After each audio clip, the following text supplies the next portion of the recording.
Hello everyone. Today we're going to start our religion lesson with the same prayer that we said yesterday, but this time when we're finished, I'm going to invite you to add your own part to the prayer.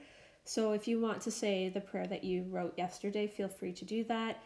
Or if you have any intentions that you would like to pray for, you can do that as well. So you guys are going to say the parts in blue, and I'm going to say the parts in black. God, you sent your Son, Jesus, to teach us how to love you and to love others. We pray. We believe. Thank you, God. God, you sent your Son, Jesus, to show us the way to your kingdom. We pray. We believe. Thank you, God. God, you sent us a helper, the Holy Spirit, who helps us see you in everything. We pray. We believe. Thank you, God. God, you brought your Son back to you, but you sent the Holy Spirit to guide us as we continue the mission of Jesus. We pray. We believe. Thank you, God. So now you can add your own part to this prayer, whether that's your thank you prayer from yesterday, or if you have intentions, you would like to pray for someone, you can do that now.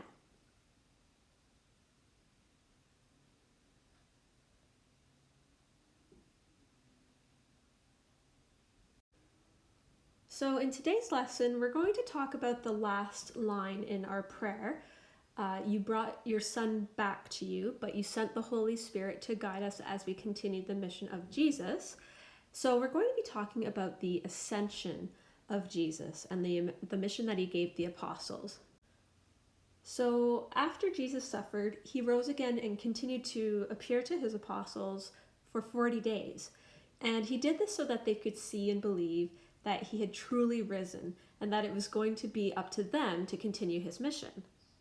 So Jesus was giving his apostles some last-minute advice before he joined God in heaven. We celebrate the Feast of the Ascension on the 7th Sunday after Easter. So it's 7 weeks after Easter.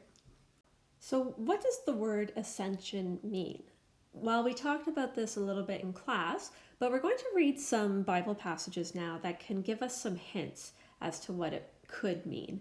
So I'm going to read the first one from Acts chapter 1, verse 8 and 9. They would receive the Holy Spirit. He was going to help them be Jesus' disciples on earth.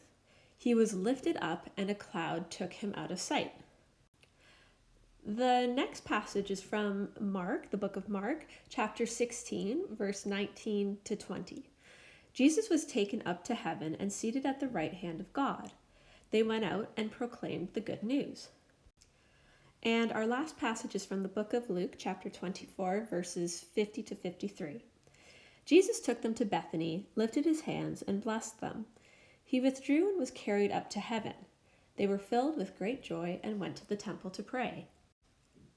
So do you notice a word that appears in every passage?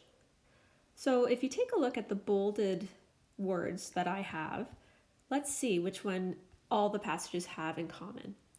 So he was lifted up and a cloud took him out of sight. Jesus was taken up to heaven and seated at the right hand of God. He withdrew and was carried up to heaven. So the word that appears again and again is the word up. So when we say the word ascension, we're talking about Jesus going up to heaven. So now we're going to read a little bit more about the ascension together in the passage entitled How We Celebrate. Our Catholic community looks forward to each new liturgical season and the celebration of special feasts. As we remember the life of Jesus, we strengthen our faith. During the Easter season, we celebrate the return of Jesus to his Father. We call this celebration the Feast of the Ascension. Before Jesus ascended to heaven, he commissioned the disciples to continue his work. As Catholics, we too share in the mission of spreading the good news of Jesus Christ to all the world. And now we're going to jump to the We Read the Bible section, just at the bottom of the page. It says, "Go therefore and make disciples of all nations, baptizing them in the name of the Father and of the Son and of the Holy Spirit, and teaching them to obey everything that I have commanded you. And remember, I am with you always to the end of the age." and that's from the book of Matthew, chapter 28, verses 19 to 20. So, what did Jesus ask his disciples to do? Well, he asked them to go to do his work and to make disciples of all nations, baptizing them and teaching them to obey God's laws. So this was the mission that he gave to the disciples, but because we are also disciples of Christ, we're also called to fulfill this mission by using our gifts and talents to spread the good news.